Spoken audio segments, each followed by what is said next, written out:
s'arrête l'après-cancer? Une grande question. J'ai pas la réponse. Je te le dis tout de suite. Et je pense que la réponse est différente pour tout le monde. Voilà, exactement. On a conscience qu'il y avait un avant et que là on est dans l'après, on n'est plus celui qu'on était et on n'est pas encore celui qu'on devient. Et puis les problèmes, la fatigue qui reste quand même extrêmement présente après les traitements. Et encore, on dit le mot fatigue, mais moi je dis toujours, je sais pas, on aurait dû inventer un autre mot. Parce que fatigue, c'est pas la fatigue qu'on connaît quand on est fatigué parce que ça fait 3 jours qu'on n'a pas dormi ou 2 jours. Enfin, c'est vraiment un épuisement physique, psychologique.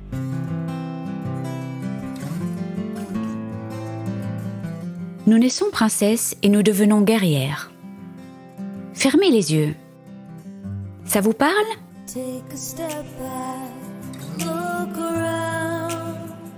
Bonjour, je suis Delphine Rémy et je vous accueille sur le podcast Naître princesse, devenir guerrière.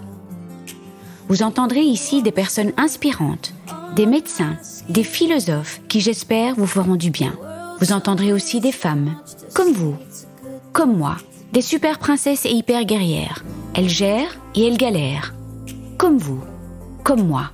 Elles s'écroulent parfois et elles se relèvent.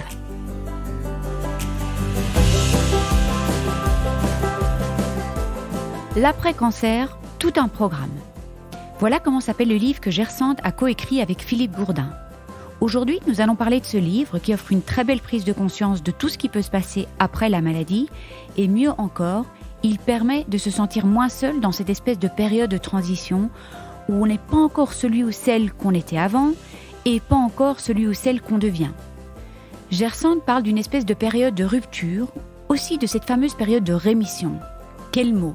Rémission. Si on l'entend d'ailleurs. Les médecins sont souvent très frileux à l'utiliser et encore plus le mot guérison qui ne fait pas vraiment partie de leur jargon. Rémission. Espèce de laps de temps où on espère ne pas avoir de récidive. Alors aujourd'hui, soyons positifs car il y a plein de solutions pour ce fameux après, ce post-cancer, et Gersande va nous en parler, mais avant cela, elle partagera un petit peu de son histoire personnelle. Je fais juste une petite parenthèse, je tiens à dire que ce podcast s'adresse également à toutes les personnes dont le cancer est devenu chronique. Elles se retrouveront très certainement dans tous les propos échangés aujourd'hui, même si elles ne sont pas concrètement dans l'après. Gersande a été touchée par un cancer du sein triple négatif et génétique. Elle est porteuse du gène BRCA1. Ses enfants étaient tout petits, sa fille ne marchait pas encore. Elle savait que le combat n'allait pas être facile. Je suis contente d'avoir pu échanger avec elle sur la fameuse prise de sang génétique à laquelle elle a eu accès et elle nous dit qu'il est important de se battre pour l'obtenir quand on a une maman, une grand-mère, une personne de la famille qui a été touchée par un cancer féminin. Et moi, je rajoute le cancer du pancréas aussi, qui est souvent lié. Cette prise de sang n'est malheureusement pas toujours proposée et donc il faut insister, mais il semblerait que les choses soient en train de changer et d'évoluer. Sa maman a eu un cancer des ovaires et de multiples récidives et elle a enfin eu la prise de sang génétique, mais entre-temps, donc avant d'avoir obtenu les résultats, Gersande a été diagnostiquée de son cancer du sein. Vraiment pas évident tout ça. Et merci Gersande de nous parler de tout cet aspect génétique. Il va sans dire que qui dit cancer génétique dit choix à faire. De lourds choix à faire. Enlever un sein, 2 seins, les ovaires, les trompes, l'utérus. Et quid si on n'a pas encore eu d'enfant ? Ce sont de lourdes décisions et Gersande nous en parle ouvertement. Elle n'était pas prête pendant 3 ans et aujourd'hui elle a fait le pas. Elle a décidé de procéder à une double ablation préventive et elle est vraiment ravie de son choix. Et c'est important de le dire car il y a bien souvent des témoignages négatifs. Elle tenait à ce que je dise qu'elle se sent libérée de cette épée Damoclès, doublement renforcée par la génétique, et que tout ce temps de préparation avec une psy, de longues discussions avec son chirurgien, des soins de support l'ont certainement aidé à bien intégrer ce choix et à l'accepter. Et puis, nous parlerons de l'après-cancer, en long et en large, à commencer par la sensation de vide, de l'entourage qui a tellement envie de tourner la page et qu'on passe à autre chose, et qui ne comprend pas vraiment qu'on est dans cette espèce de no man's land perturbant.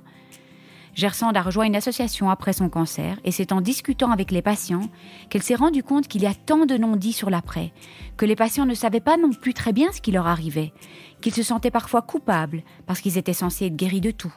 Eh bien non. Ce livre permet de comprendre tout ce qui peut survenir après la maladie. Mais attention, ce n'est pas une fatalité et tout le monde n'a pas la longue liste des effets secondaires post-cancer. Loin de là. Mais ce qui est important aujourd'hui, c'est la prise de conscience.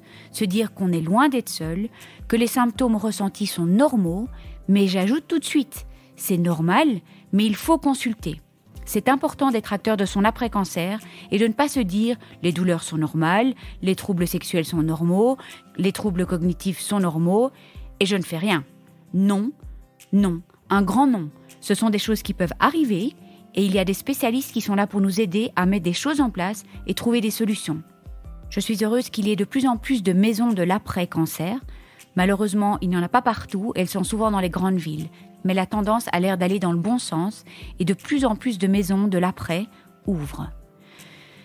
Je ne suis pas là pour faire la promotion de son livre, mais je tiens à dire que c'est grâce à des personnes comme Gersand et Philippe que la prise de conscience évolue, et grâce à tous les guerriers et guerrières qui font bouger les lignes et lèvent les tabous après leur maladie que les choses avancent.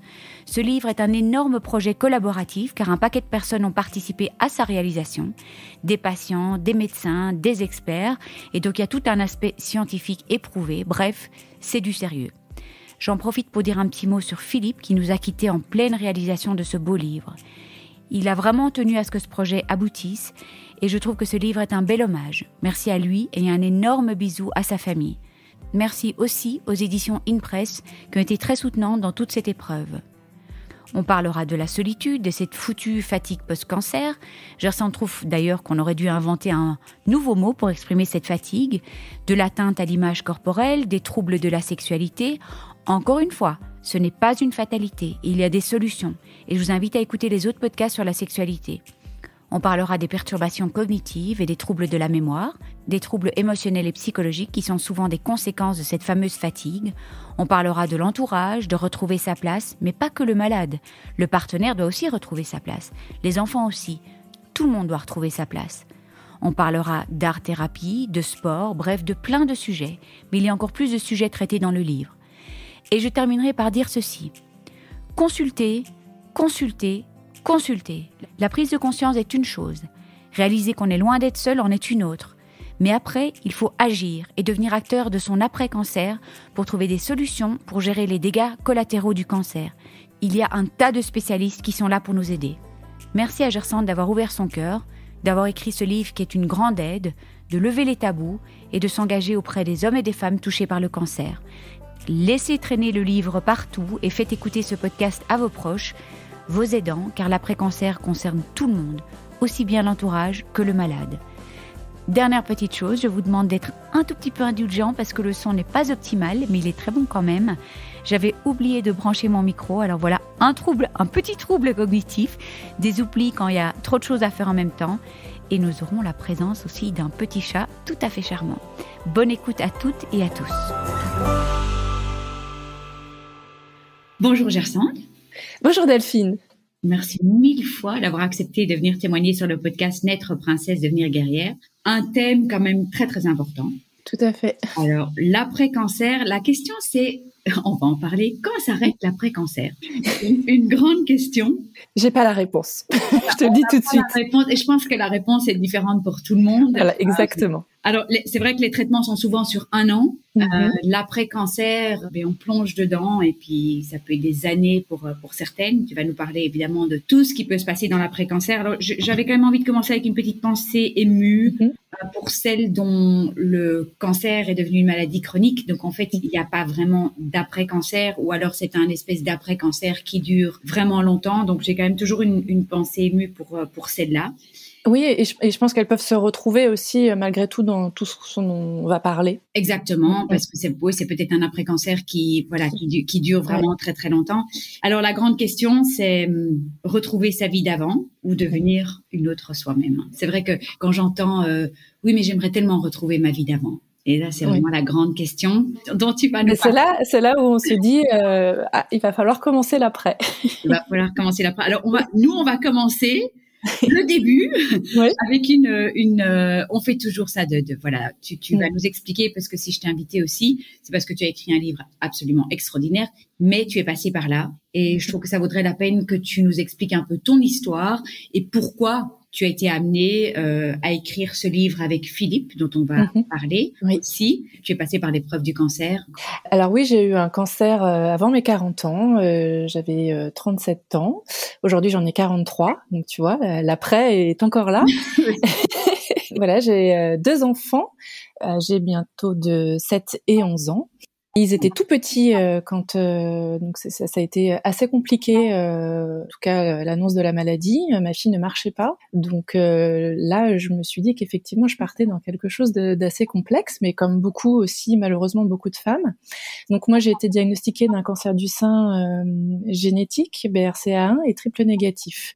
J'avais découvert 2 boules dans mon sein, classique, hein. J'ai l'impression que c'est souvent comme ça que ça se passe. Et moi, en les sentant, j'ai tout de suite su ce que j'avais. Voilà, sans doute parce que ma maman était déjà passée par alors pas le cancer du sein, mais le cancer des ovaires. Donc j'avais déjà entre guillemets baigné là-dedans, et je m'étais bizarrement toujours dit que sans doute, moi aussi, un jour, j'aurais peut-être un cancer, mais c'était pas quelque chose que j'avais en tête constamment, quoi. Et on t'avait jamais demandé de faire déjà la prise de sang pour voir si... Alors en fait, la prise de sang, non, parce que j'étais pas spécialement au courant. Juste ma mère, qui pourtant a eu des récidives multiples, en changeant de chirurgien et en ayant eu un chirurgien plus jeune, a fini par lui dire « Mais je comprends pas, vous avez une fille, on vous a jamais fait passer la prise de sang pour savoir d'où, effectivement, étant donné que c'était le cancer des ovaires, si c'était pas de nature génétique. » Il lui avait fait passer donc cette prise de sang. Donc ça faisait plusieurs mois qu'on attendait le résultat, et sauf que moi j'étais diagnostiquée entre-temps. Donc voilà, donc ça faisait 8 mois, oui, je crois qu'on attendait les résultats. C'est très très long. Donc ça a été aussi très compliqué pour elle quand elle a su pour moi, parce que moi je l'ai même su avant elle. C'est-à-dire que moi, quand j'ai senti les boules et qu'on est parti dans ce processus de faire biopsie, et puis et t'as pris de sang en fait. Alors donc tu as su que t'étais porteuse du gène avant elle en fait. Exactement. C'est fou. Bon voilà, c'était trop tard pour faire des opérations préventives. Qu'est-ce que tu conseilles alors, on sort un peu du contexte, mais qu'est-ce que tu conseilles aux femmes justement par rapport à ça, par rapport à cette prise de sang, un cancer du sein, peut-être un cancer des ovaires et tout ça? Mais je pense qu'il faut surtout insister auprès des médecins, parce que bon, je pense que depuis, il y a eu énormément d'évolutions, mais j'ai le sentiment quand même qu'on n'y a pas forcément tout accès, parce que ça coûte extrêmement cher, c'est pas automatique. Et j'ai eu pas mal de femmes dans mon entourage qui se sont battues pour pouvoir avoir cette prise de sang, même si on estimait que non, c'était par rapport à ce qui s'était... Enfin, voilà, en fait, j'ai le sentiment que c'est un peu le médecin qui décide si oui ou non tu peux avoir accès à cette prise de sang. Et elle est extrêmement chère, donc j'en connais qui l'ont payée, et d'autres qui ont fait vraiment du forcing. Donc il faut pas hésiter effectivement à faire du forcing, ça libère quand même un poids, et puis ça permet d'anticiper pour celles qui ont des filles, tout simplement, quoi. Et est-ce que, en fait, je connais pas la situation en France, en Belgique aussi, c'est très, les généticiennes ne sont pas toujours d'accord. Après, il faut aller frapper à une porte d'un autre médecin qui est d'accord de le faire. Et je pense que c'est peut-être la même chose chez vous. Mais quand une maman a eu un cancer des ovaires avec des récidives et tout ça, ça rentre dans le cadre du remboursement quand même. Tout à fait, oui, tout à fait. Alors, cancer des ovaires peut-être, mais j'ai eu des patientes que j'ai rencontrées qui ont eu un cancer du sein et dont leur mère, leur grand-mère ont eu cancer du sein, ou dans la famille, mais c'est pas pour autant qu'elles ont eu le droit à faire cette prise de sang automatique. Donc voilà, je pense qu'il y a encore du travail à faire là-dessus. Du travail à faire là-dessus. Et puis, c'est pas parce que la mère et la grand-mère a eu un cancer du sein que c'est forcément génétique non plus. Forcément génétique non plus. Non. Et comment toi tu te situes par rapport alors à ta fille, parce que tu as une fille, hein? Alors c'est très compliqué parce qu'effectivement la première chose à laquelle j'ai pensé c'est ma fille. Bon après elle m'a dit attendez on va d'abord parler de vous, mais effectivement j'y pense constamment, et j'espère qu'il y aura parce qu'aujourd'hui à l'époque on m'avait dit qu'elle pouvait pas faire cette prise avant 30 ans. Et j'imagine que depuis, je me suis pas non plus spécialement renseignée parce que j'ai pas envie d'être focus là-dessus. Je pense qu'on pourra le faire avant, mais voilà, j'ai ce souvenir affreux je lui avais dit mais comment je vais faire par rapport à ma fille. Elle m'avait dit le conseil que je peux vous donner, c'est d'essayer de faire en sorte que votre fille ait des enfants assez tôt. J'avais trouvé ça totalement aberrant pour pouvoir peut-être faire effectivement les opérations préventives, etc. Parce que moi, j'ai retiré aussi, j'ai fait une annexectomie, j'ai retiré mes ovaires et les trompes. Moi, j'avais déjà 2 enfants, mais voilà, je sais qu'il y en a qui sont obligés de le faire malheureusement avant d'en avoir, et j'imagine que c'est complexe, oui. Mais on n'est pas toujours obligé, non, de faire, de tout enlever. Non, c'est un choix. À partir du moment où on a été traité, après c'est un choix. C'est un choix de retirer les seins, c'est un choix de retirer, mais c'est fortement conseillé. Enfin moi on me l'a fortement conseillé. Passé mes 40 ans, de faire retirer les ovaires. Oui, tout à fait, parce que tu avais eu tes enfants, quoi. Oui. C'est compliqué, hein, tout ça. Oui, c'est compliqué parce que tout se fait dans un temps limité, donc voilà. Oui, c'est compliqué quand on a une fille, mais il va avoir, j'imagine que voilà, elle est encore toute jeune, il va avoir encore tellement d'évolution. Alors donc, j'imagine que tu as eu tous les traitements qu'on connaît. Ouais, bah oui, j'ai eu la cure. Alors je t'avoue que moi, je suis très mauvaise pour retenir le traitement, mais je pense que c'était un choix. Mon but c'était guérissez-moi, moi je fais mon job, faites votre job, et c'est vrai que voilà, oui, j'ai eu la cure, voilà, les 4, après j'ai eu les 4 et puis les 12, les 4 et voilà, puis les 4 mégadoses, voilà, et après toutes les semaines, et puis radiothérapie, opération. J'ai pas eu l'ablation, je crois que j'étais pas prête, et puis on a réussi à faire autrement, mais voilà, aujourd'hui j'ai pris la décision difficile de tout retirer en début d'année. Voilà, c'était une lourde décision, mais en fait ça tournait tellement en boucle dans ma tête qu'il a fallu que je la prenne une bonne fois pour toutes, parce que j'avais ce sentiment d'épée de Damoclès, hein, qu'on connaît tous, mais doublement renforcé ou triplement renforcé, je sais pas, par ce problème génétique. Et on t'a conseillé, en fait c'est ce qu'on t'a conseillé aussi. Alors on me l'a conseillé, mais ça reste quand même quelque chose dont on laisse mettre de tes décisions, quoi. Et c'est un peu perturbant, parce que je me souviens, j'ai eu plein de rendez-vous avec le chirurgien. À chaque fois je revenais, à chaque fois il me disait bon alors vous êtes prête, et puis je m'effondrais en larmes, je disais ok donc vous êtes pas prête. Et en fait j'attendais de lui qu'il me dise si il faut le faire, mais en fait comme il disait je peux pas. Vous n'êtes plus malade, ce n'est pas mon rôle en fait de. C'est ça qui est compliqué, je trouve. Oui. Ouais. On aimerait parfois s'entendre dire oui, voilà. Bon, oui, exactement. Mais c'est voilà, c'est un En fait, ça fait beaucoup de décisions. C'est-à-dire, est-ce que j'en retire un, est-ce que je retire les deux, est-ce que je prends les prothèses, est-ce que je prends ci, est-ce que je prends ça, est-ce que je fais bien, est-ce que je reste dans cet hôpital. Enfin, ça fait beaucoup de questions pour lesquelles on est seul. Je trouve que le cancer, c'est finalement énormément de choix à faire, et je trouve ça épuisant, quoi. Est-ce que tu es en paix avec ces décisions maintenant? Alors, je suis en paix. Je pense que j'ai encore le temps. Je pense que c'est pour ça qu'on a pris la décision de pas la faire tout de suite, de me laisser le temps, de m'y préparer aussi.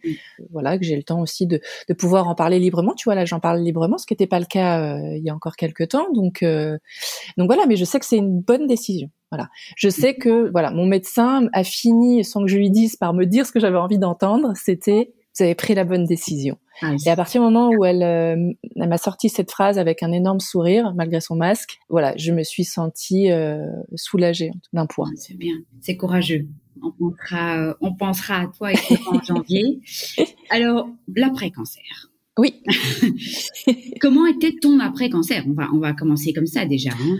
Oui, alors en fait, j'ai l'impression que je l'ai plus su une fois que réellement j'ai commencé à mener l'enquête. Tu vois, sur cet après-cancer.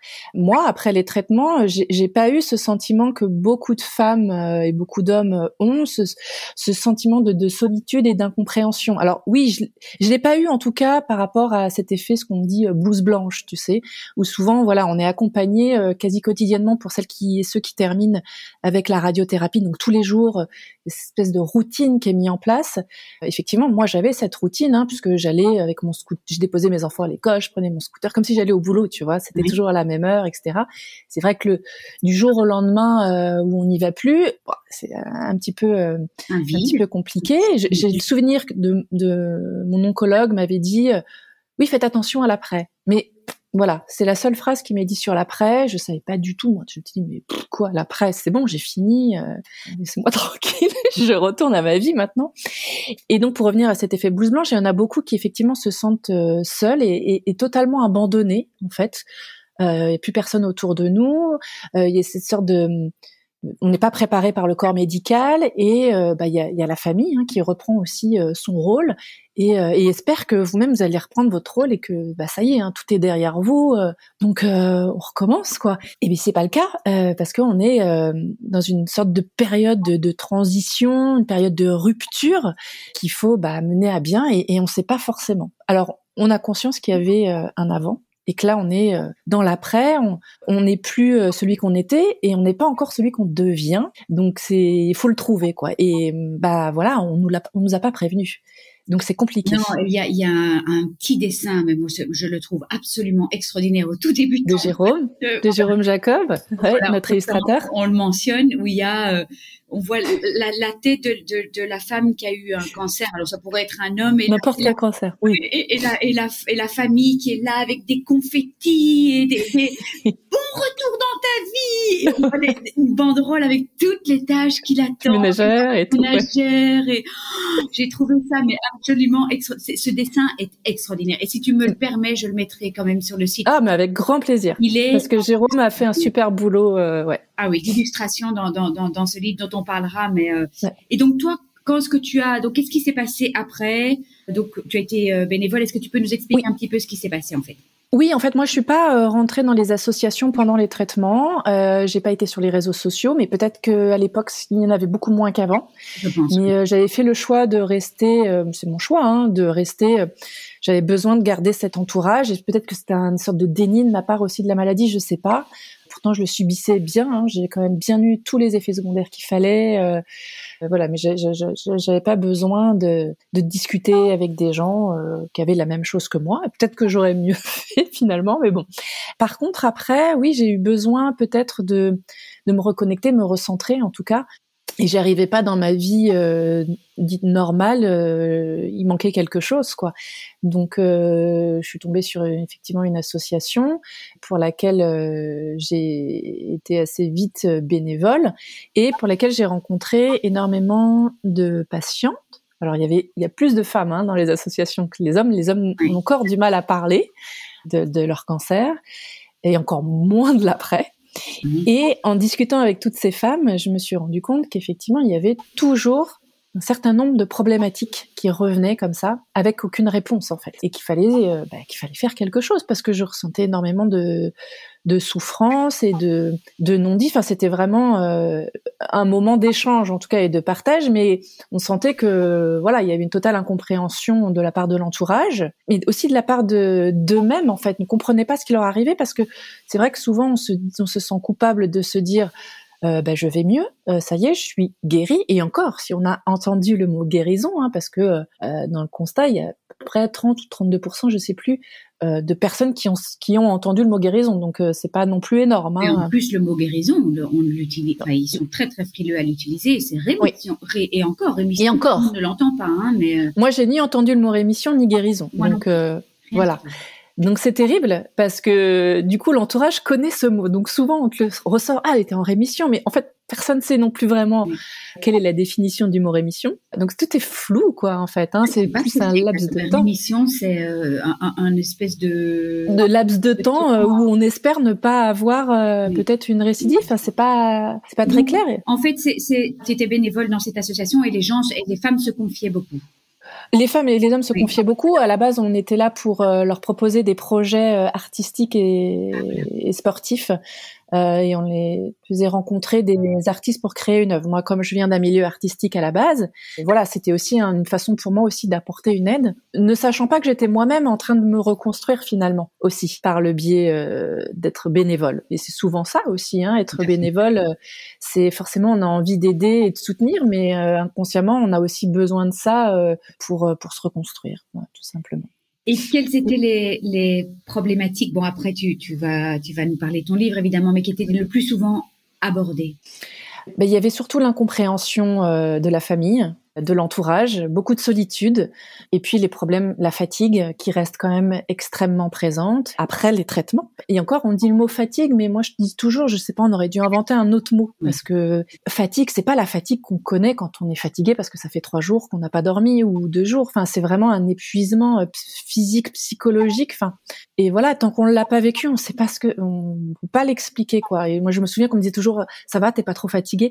Ça m'horripilait cette phrase parce que j'ai envie de dire mais tu comprends pas ce que ça veut dire fatigué en fait, tu vois, parce que si je disais si je suis fatiguée, j'avais l'impression dans ma tête de dire non mais c'est pas assez fort en fait le mot fatigue. Mais on pourrait même dire épuisement en fait. Épuisement total, ouais. C'est en fait cette imprévisibilité. On ne sait pas quand cet épuisement va tomber en fait. Et Exactement. Dit, mais, voilà, je vais aller à une interview maintenant. J'ai peut-être en un coup, c'est comme un coup de massue quoi. Donc c'est ce que les gens disaient le plus. C'est des années après aussi pour certains. Oui, hein, oui. Ça, la fatigue, elle dure pendant un certain temps. Après, elle se diminue au fur et à mesure, mais et il faut pas hésiter à consulter parce que la fatigue peut affecter tous les troubles émotionnels et le mal-être et après la dépression. Enfin voilà, il y a tout un oui, c'est presque le point de départ en fait de plein de choses qui en découlent. Voilà, exactement. Donc il faut pas la négliger. Il y a des spécialistes qui sont là pour ça, comme pour la douleur. Hein. On a aussi beaucoup parlé de la douleur qui était extrêmement présente encore après. C'est pareil. Alors je dis pas qu'il y a la solution miracle, mais il y a des spécialistes. Faut se renseigner. Malheureusement, ce qu'on disait, c'est qu'une fois qu'on a passé le seuil de l'hôpital, après les traitements, on est seul, extrêmement seul. Alors de plus en plus, il y a des maisons qui ouvrent, comme les soins de support, etc. Mais c'est pas suffisant, mais heureusement, il y en a. Enfin, l'après-cancer est pris en compte, mais ça ne l'est pas totalement aux yeux de l'entourage, quoi. L'entourage, ils ont envie aussi que on passe à autre chose, et je les comprends. Mais c'est surtout eux, en fait, qui ont envie de tourner la page. Et j'imagine, il y a pas beaucoup de... C'est pas de la malveillance, en fait. Non, c'est pas... Non, et c'est c'est du manque aussi d'information. Et c'est pour ça que ce livre dont on parlera, enfin, je pense qu'il est accessible à tous et aussi à l'entourage. Et tu parles de douleur. Il y avait des femmes qui se plaignaient de douleur suite suite aux opérations, parce que ce qu'il faut pas oublier, c'est que on dit la fin des traitements, ok, mais après il y a toutes ces femmes, notamment qui ont eu des ablations. Il y a toutes ces douleurs qui arrivent après. Il y a d'autres cancers qui ont aussi affecté tout le corps. Donc il y a toutes ces douleurs articulaires. Moi, à titre personnel, comme on m'a retiré les ovaires et les trompes, j'ai donc été ménopausée à 40 ans, donc fortement. Donc forcément, il y a tout ce qui s'ensuit après et les effets secondaires des traitements qui sont là, qui diminuent au fur et à mesure. Et chaque cancer, en fait, a toutes ces problématiques et ces douleurs, voilà, qu'il faut prendre en compte. Et pareil, qu'il faut pas laisser passer, quoi. Il faut pas hésiter à reconsulter. Il faut pas se dire oui, j'ai mal, c'est normal. Souvent aussi, les patients me disaient ça, oui, ça va passer. Et se mettre de côté. Non, il faut être acteur aussi de tout ça et pas se laisser. C'est bien que tu soulèves le c'est normal parce que c'est en fait un mot épouvantable parce que j'en parlais avec ma kiné qui disait que les patients disaient tout le temps oui mais bon c'est normal. Mais c'est normal. Les troubles cognitifs, c'est normal.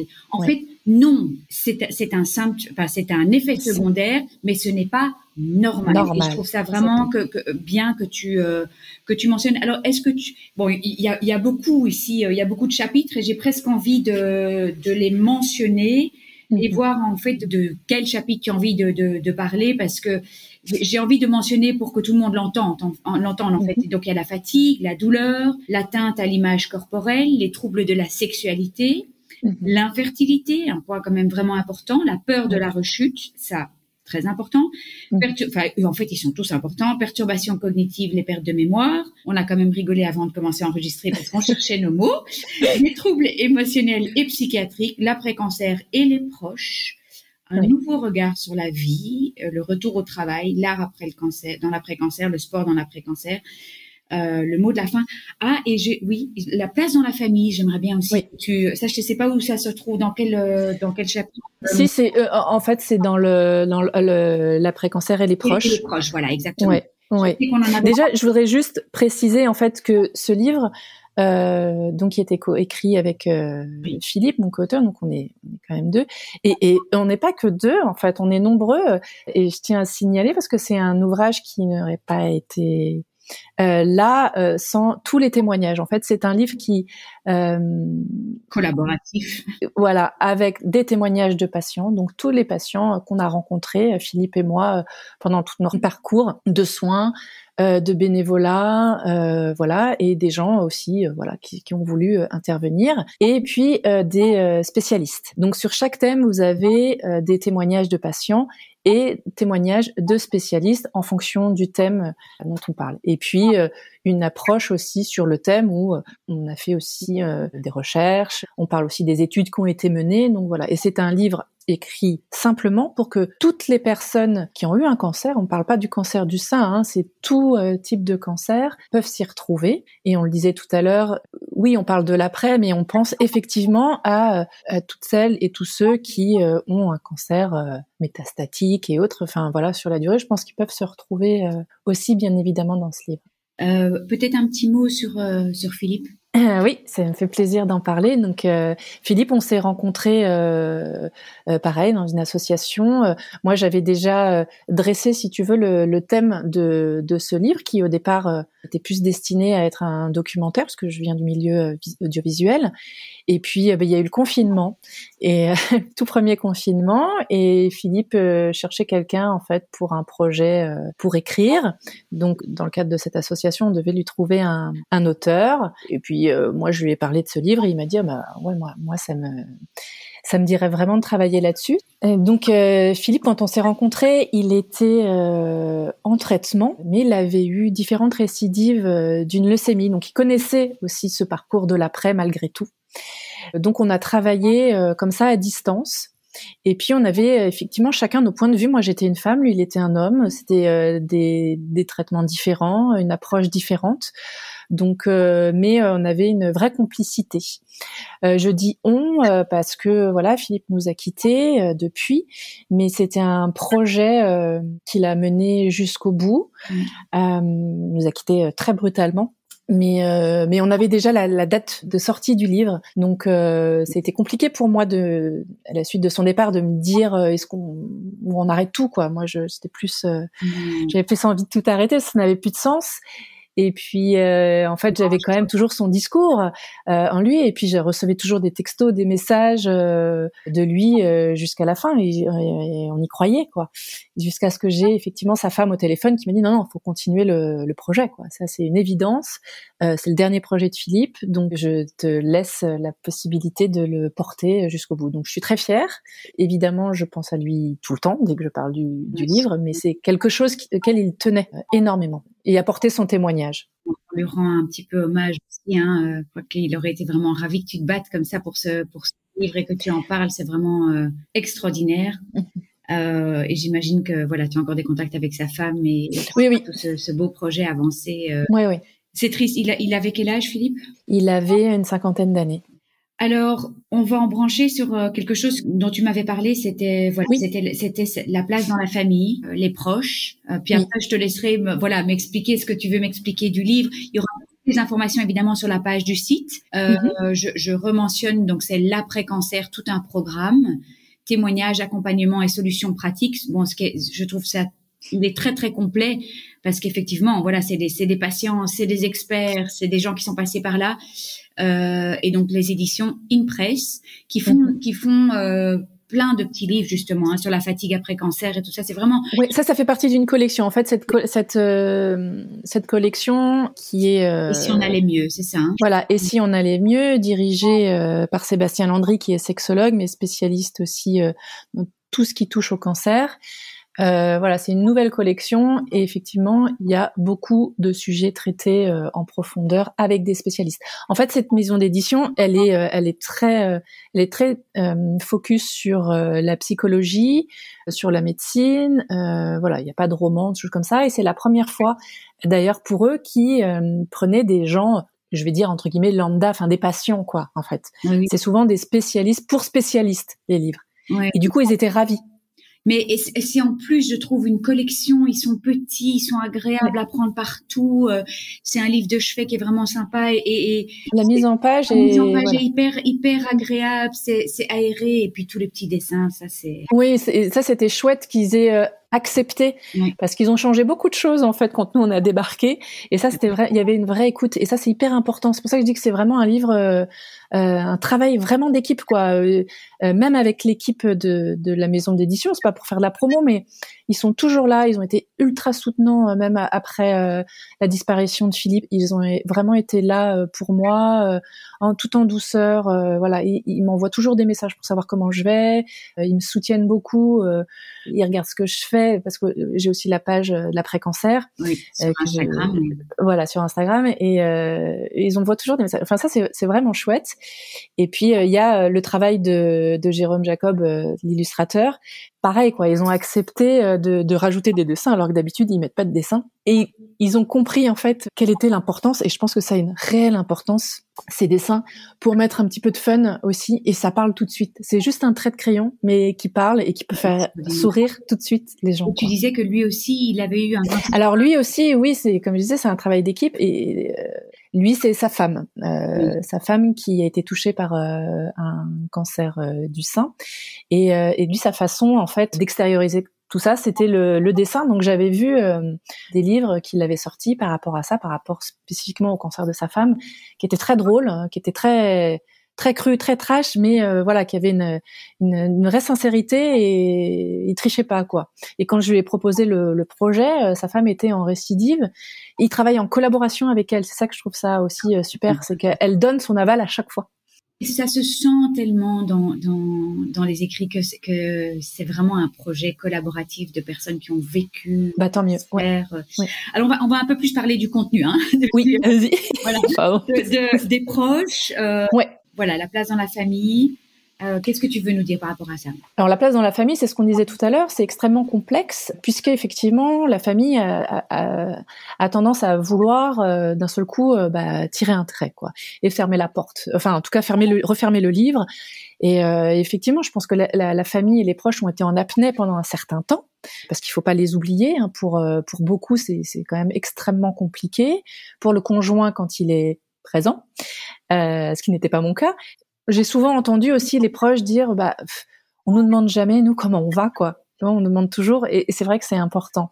Et du coup, quand les traitements se terminent, ils ont envie aussi eux-mêmes de revivre, mais de revivre tout de suite. Et du coup, il y a cette place nous-mêmes en tant qu'anciens malades dans la société à reprendre, et puis au sein de la famille. Pour ceux qui ont des enfants aussi, c'est très compliqué parce que même les enfants, malgré tout, sans le savoir, étaient toujours sur le qui-vive aussi. Malgré tout, ils ressentent aussi les émotions, et là, on a l'impression que tout se relâche, quoi. Moi, je me souviens, les miens, d'un seul coup, là, les caprices, tout reprenait. On vous reprenait tout dans la tronche.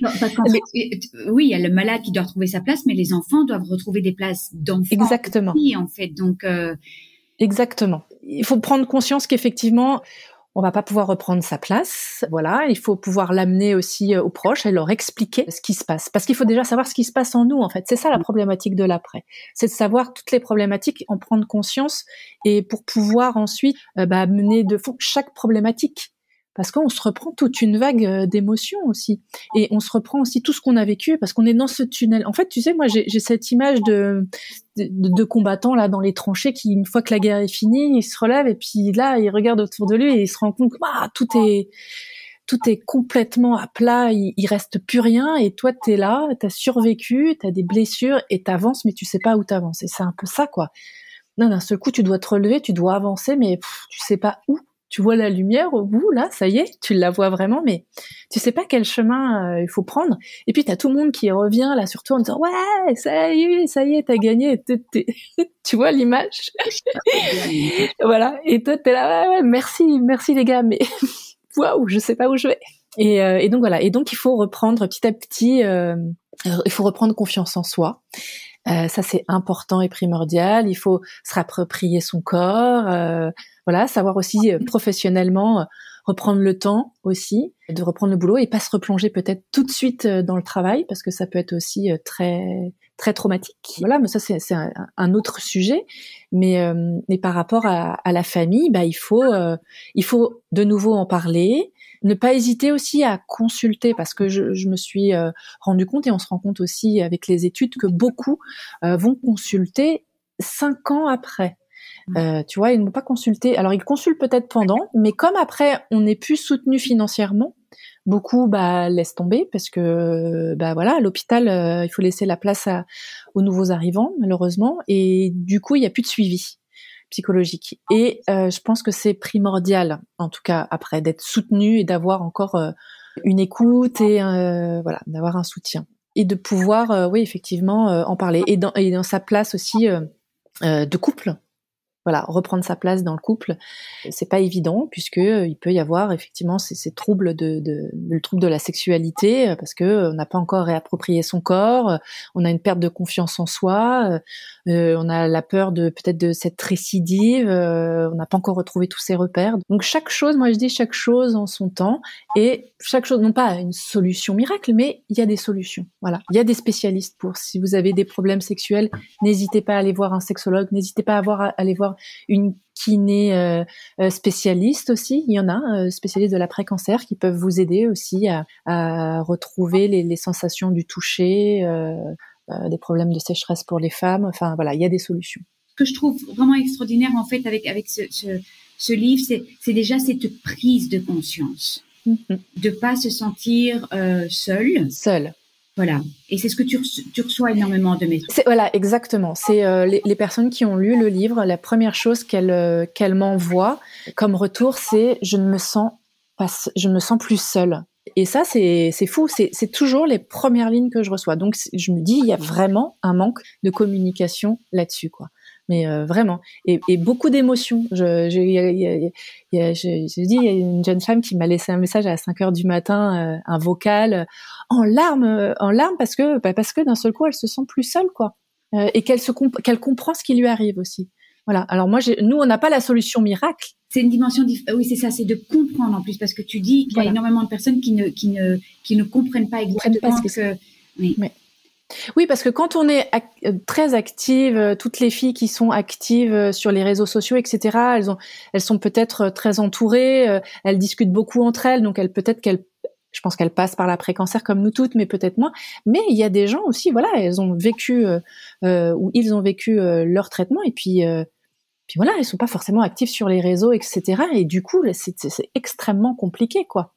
Donc effectivement, c'est une sorte d'accompagnement, peut-être un court temps, sur 2 heures de temps à lire ce livre, mais je pense qu'il y a un déclic qui se fait. Ok, ce qui m'arrive, c'est normal. Voilà, c'est ce qu'on disait tout à l'heure. Ce qui m'arrive, c'est normal. Et finalement, il n'y a pas qu'à moi que ça arrive, donc je ne suis pas seule. Et en plus, si elles peuvent se dire, d'accord, il y a une solution, ok. Et alors, tu apportes des solutions pratiques aussi, mais déjà de pas moi. Non. Dans le livre, ouais. Et déjà de ce en fait, le pas déjà de se dire je vais consulter parce que c'est un problème qui est fréquent, je ne suis pas la seule à l'avoir, ou le seul à l'avoir, c'est déjà énorme. Alors effectivement, il n'y a pas de liste dressée. Souvent, quand on va à l'hôpital, on va dire j'ai mal, j'ai besoin. Oui, vous avez besoin de la kiné. Je vais vous donner. Moi, je me souviens, on m'avait donné une liste de kiné. Bon super. Du coup, je regarde autour de chez moi, mais quand on part de l'hôpital, une fois que les traitements, on vous dit pas voilà, vous avez une liste, voilà, si vous avez telle chose. Non, en fait, on n'a rien, absolument rien. Et c'est dommage. Je pense qu'il faudrait limite avoir une consultation de départ, en fait. Tu vois, pour boucler la boucle et de se dire, ok, maintenant on part sur un autre chemin, effectivement, et voilà ce qui peut nous arriver ou pas, hein, forcément. Enfin, moi, je suis pas là pour dire attention, ça va être la galère après, mais effectivement, et voilà, il se passe des choses, quoi. Il faut savoir aussi faire le deuil de tout ce qui nous est arrivé. Alors, quel est le chapitre qui te parle le plus de ton livre ? Alors, qui me parle aussi bien positif que le négatif. Moi, j'aime bien insister sur les troubles de la sexualité parce que je trouve ça extrêmement important. Pour dire, parce que j'ai remarqué quand je posais toutes ces questions, c'était des choses auxquelles les gens avaient du mal à parler. C'est pour ça que j'interviens moi-même. J'ai mon propre témoignage parce que c'était quelque chose d'extrêmement tabou. Et moi, je trouve que le problème, c'est qu'on se réfère trop aux effets secondaires. Voilà, tout de suite, quand on a la chimiothérapie ou quand on a la ménopause forcée, voilà, on va vous dire voilà, il va y avoir des effets secondaires. Bon, qu'est-ce que ça va être ? Voilà, vous allez avoir plus de libido. Enfin, limite, on vous dit pas peut-être que non, on vous dit il y aura plus de libido, il y aura plus ci, il y aura plus ça. Donc forcément, nous, on l'intègre en fait, et on se dit voilà, donc je n'ai plus de libido, je n'ai plus ci, je n'ai plus ça. Et c'est totalement faux en fait. Moi, pendant les traitements, j'ai subi. Et après les traitements, je m'étais dit c'est terminé en fait. J'arrête de subir tout ce qu'on me dit et je veux être moi-même maître de ce qui va m'arriver. Donc effectivement, on peut pas non plus passer à côté de tout. Voilà, on peut pas contrôler le corps entièrement, mais moi je m'étais dit non, il n'y a pas de perte de libido, sécheresse, etc. Alors je sais pas si ça a un lien ou pas avec le fait que je n'en ai pas eu. Je n'ai pas eu de perte de libido, je n'ai pas eu de perte de... Ce n'est pas une fatalité, c'est ça qui Exactement. est important à dire. Ouais. Voilà, et je trouve que voilà, c'est important de le dire, qu'on peut aussi l'amener, enfin que les médecins peuvent l'amener différemment, et se dire ça n'arrive pas forcément en fait. C'est déjà une autre manière de présenter les choses en fait. Exactement, parce que c'est possible aussi d'y arriver sans. Alors après, il faut se réapproprier son corps, effectivement. Il faut accepter le regard de l'autre. Il faut se laisser, faut lâcher un peu. Toutes les barrières qu'on s'est mises déjà bien avant les traitements, en tant que femme, bien avant la maladie. Et voilà, faut un lâcher prise pour pouvoir profiter un minimum. Donc ça, c'est hyper important de se dire que c'est pas une fatalité. Marion Opomerol, qui travaille à Gustave Roussy, elle en parle beaucoup de toute cette réinvention de la sexualité, une sexualité autrement, que ce n'est pas une fatalité, que c'est important aussi de savoir où en était le couple avant. Parce que, tout à fait. Voilà, il y a plein de choses comme ça, mais c'est simplement d'en parler en fait, d'en parler, de voir ce qui est possible, qu'est-ce qu'il y a moyen de faire pour s'aider. Et il y a des solutions. Il y a des solutions. Il y a des solutions et je pense qu'il faut pas le mettre non plus. Enfin, les médecins ont pareil quoi. C'est vraiment, effectivement, ils sont là pour nous sauver. Donc bon, certains ils en parlent mais brièvement, mais c'est voilà. Et c'est pareil, c'est des consultations qui devraient pas être automatiques ou voilà. Il y a des gens qui n'ont pas du tout envie de parler de sexualité et je comprends tout à fait. Et il y en a d'autres qui du coup se sentent gênés au même titre que la perte des cheveux, tu vois, ils osent pas dire que c'est leur perte de féminité, ils se sentent oui, c'est superflu, donc non, c'est important quoi. Si pour toi les cheveux c'est important, si pour toi la sexualité est importante, il faudrait que tu aies la possibilité d'en parler. Donc comme on le disait tout à l'heure, il y a des centres, des maisons de l'après-cancer qui ont ouvert depuis, mais pas partout malheureusement, c'est souvent dans les grandes villes. Et donc je pense à tous ces gens qui habitent partout quoi, en fait dans des petits villages, voilà. Donc on y a tous droit. Je leur conseille tous de downloader Instagram et d'aller visiter ta page après.cancer.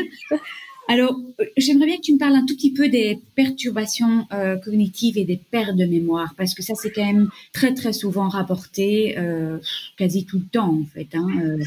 Alors moi, je me sens pas spécialement concernée parce que j'ai continué à écrire et tout ça, mais c'est vrai que régulièrement, comme je te racontais avant le podcast, je doute sur certains mots, certaines phrases que j'avais pas avant.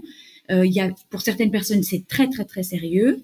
Si elles ont eu c'est pareil de chimio, qu'est-ce que tu dis par rapport à tout ça? Mais c'est très simple, ce que je dis, c'est aller consulter. Enfin, n'hésitez pas à en parler à votre médecin à l'hôpital. Il y a aussi au sein des hôpitaux des spécialistes. Alors, ils sont pas là souvent, mais il peut y en avoir des spécialistes de la mémoire et qui, du coup, peuvent vous faire passer un test.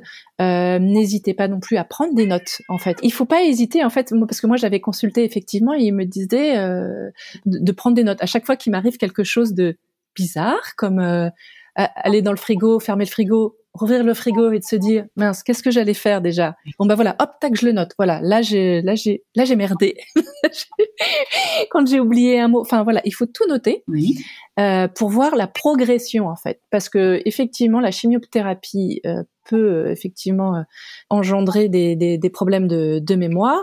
Pour certains, ça revient petit à petit, mais justement, c'est en notant qu'on se rend compte que ça va de mieux en mieux. Et pour d'autres, soit ça empire malheureusement, soit ça stagne. Et il peut y avoir des solutions. En tout cas, on peut faire après un test avec le neurologue, faire des tests spécifiques de mémoire. Pour ensuite avoir soit des traitements, soit des exercices spécifiques à faire. Voilà. Donc tu parles d'une rééducation carrément. Oui. Donc il y a toujours une possibilité de faire une rééducation. Oui, mais pas tarder non plus. Il faut pas. Dès après les traitements, on se rend compte que problème au niveau de la mémoire, qu'on cherche ses mots, on oublie la définition d'un mot, ou comme tu disais tout à l'heure en off, on n'arrive plus à savoir si cette phrase elle est correcte, pas correcte, française. Enfin voilà. Moi, je jouais beaucoup à Pyramide. Je sais pas si vous connaissez cette émission, ce jeu en France, en Belgique, en 3 mots. Tu sais, où on disait, tu sais, quand tu cherches ton mot, t'es là en 3 mots, et puis c'est l'autre qui doit deviner le mot que t'essayes de dire. Donc on te donne 3 mots et tu dois trouver un mot. Ouais, voilà, c'est ça. Parce que le nombre de fois où je n'arrivais pas à trouver mes mots, c'est fou. Et encore aujourd'hui, quoi. Et donc là, on a constaté qu'en faisant des exercices, on arrive à améliorer tout ça. Oui. Ouais, tout à fait. Ça revient. Oui, parce que c'est exercice de mémoire. J'ai invité sur le podcast Marielle qui disait que elle n'arrivait plus à lire des livres. En fait, elle s'était lancée dans des podcasts. Elle s'était lancée. Nous avons un petit chat invité sur le podcast. Comment s'appelle-t-il? Nova. Nova, ok. Je sais pas ce qu'elle veut, elle est pénible, pardon. C'est pas grave, mais c'est plutôt mignon. Non, et elle disait qu'elle n'arrivait plus à lire de livres et qu'elle s'était justement lancée dans des podcasts, lancée plutôt dans des séries sur Netflix et tout ça pour continuer à la stimuler, et que voilà, c'était un peu sa manière aussi de continuer à mais c'est bien en fait, parce qu'elle connaissait pas tout ce monde du podcast, et c'est vrai que c'est agréable. Il y a des livres audio, il y a des histoires, c'est bon aussi pour la mémoire. Donc voilà, mais ça c'est bien que tu en parles, parce que c'est vrai que les gens ne savent, enfin c'est le fameux chemo brain, hein, c'est ça, hein, qui dure encore du temps. Alors aussi le retour au travail, c'est à Magali Mertens nous en a beaucoup parlé dans le podcast. C'est bien que tu en parles dans le livre. J'aimerais que tu parles de l'art dans l'après-cancer et du sport dans l'après-cancer. L'art, en fait, moi je viens d'un milieu artistique, donc effectivement ça avait du sens pour moi, mais en tout cas ce que je peux dire, c'est que ça peut avoir du sens pour tout le monde en fait. On n'a pas besoin d'être un bon dessinateur ou une bonne dessinatrice, ni de savoir peindre, ni forcément être super bon musicien. Voilà, tout le monde peut y avoir accès. Et ce que on a constaté, c'est qu'effectivement l'art pendant mais aussi après, pouvait permettre de se reconstruire et de se reconnecter en fait à soi. Ayant travaillé donc en tant que bénévole, effectivement le rapport entre l'artiste et le patient était assez fort de sens, puisque chacun se nourrissait en fait des expériences de l'un et de l'autre, et ça permet aux patients en fait de pouvoir parler de la maladie autrement. En fait. Oui. Et du coup de pouvoir prendre ce recul et de le rendre beau d'une certaine manière en fait.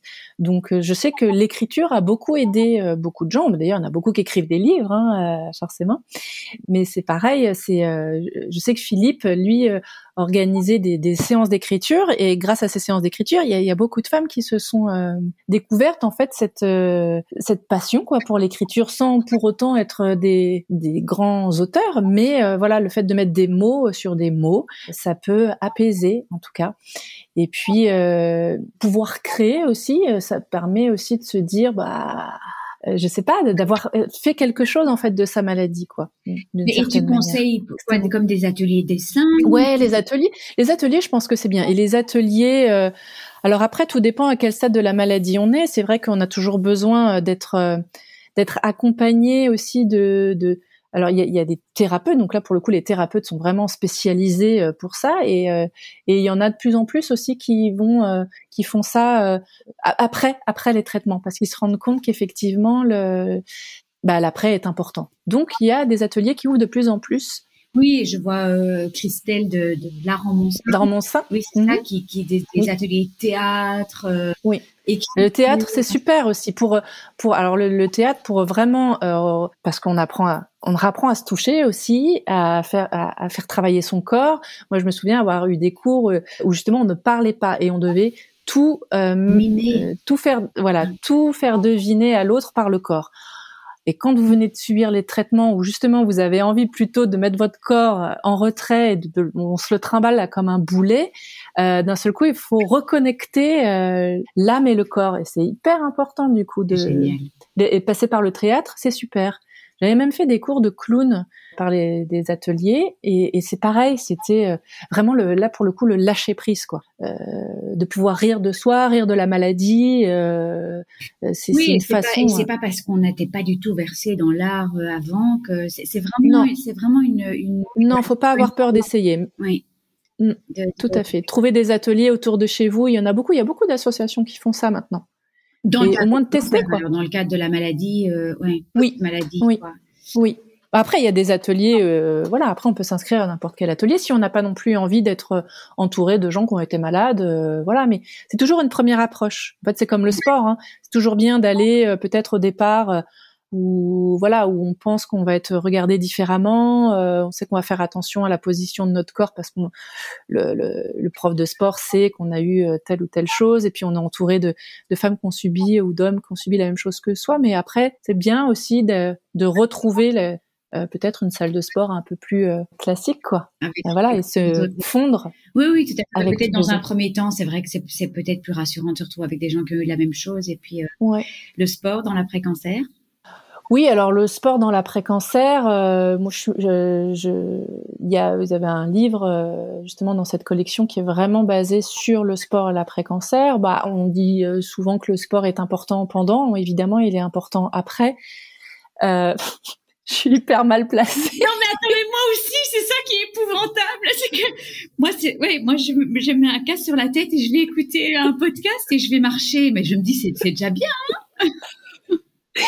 Le nombre de fois où je me suis inscrite dans les salles et tout, je suis hyper motivée, j'y vais et puis après je me dis merde, il faut que j'y aille juste après, puis j'y vais pas. Alors que j'étais une vraie sportive avant. Et qu'est-ce que tu fais là maintenant en fait? Tu marches. Oui, t'es déjà. Ouais, je marche. Surtout depuis qu'on m'a volé mon scooter, je marche. Bien, bonne chose.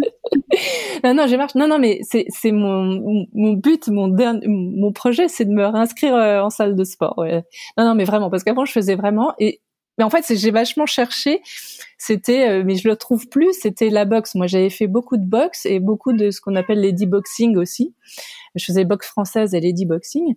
Bon, la boxe française, maintenant, je suis trop vieille pour pouvoir en faire, mais je trouvais que le lady boxing, c'était vraiment quelque chose qui faisait travailler tout le corps et je suis persuadée encore aujourd'hui, mais après c'est une question de timing par rapport à mes enfants en fait. Mais c'est pas une excuse. On aime bien quand il s'agit de sport. Hein.